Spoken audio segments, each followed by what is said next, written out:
irresponsible media, which continues to viciously attack him. You don't take it personally? No, I don't. Because they are trying to destroy you. You know that. Well, it's too bad, and I think most Americans don't want to see the president destroyed. I think most Americans want this country to come together and work for the common good. I suspect a lot of Americans are sick and tired of Washington politics.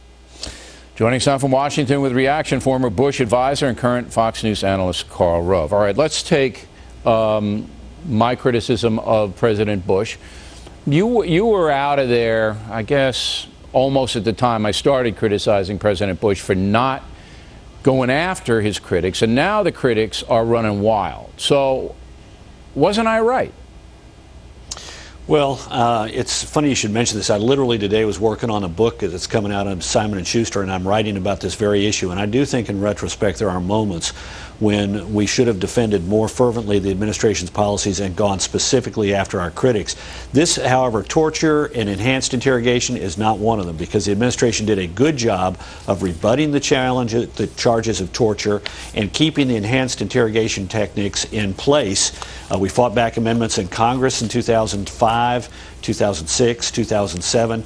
It took a new president who unilaterally removed the legal authority and ended these enhanced interrogation techniques. The Bush administration did a pretty good job of defending them through January 20th of this year. Okay, but the 6 men that I mentioned were never mentioned by your administration, and they are doing an enormous amount of damage to the country. Would you admit that they are doing damage to the country?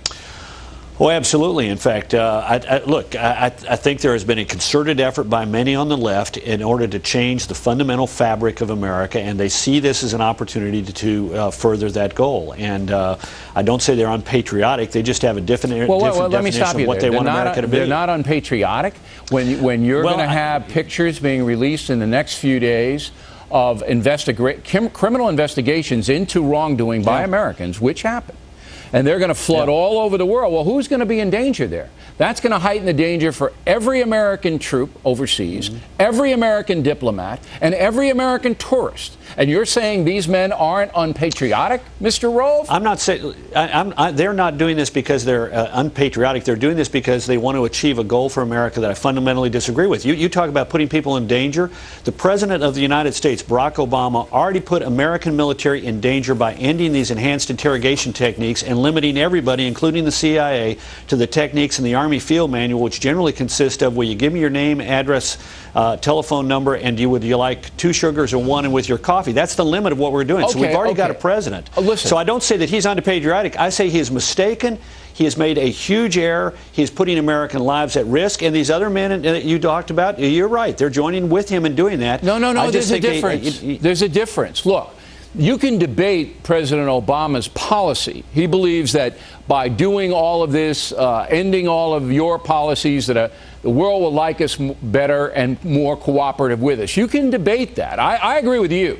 I don't think it. I think it heightens the danger, but it's theoretical. The other thing isn't theoretical, Mr. Rove. When you see those pictures on the front page of the New York Times and leading the newscasts on NBC, whether it's tomorrow or a week from today, the whole world is going to go, look at America. Look how bad they are.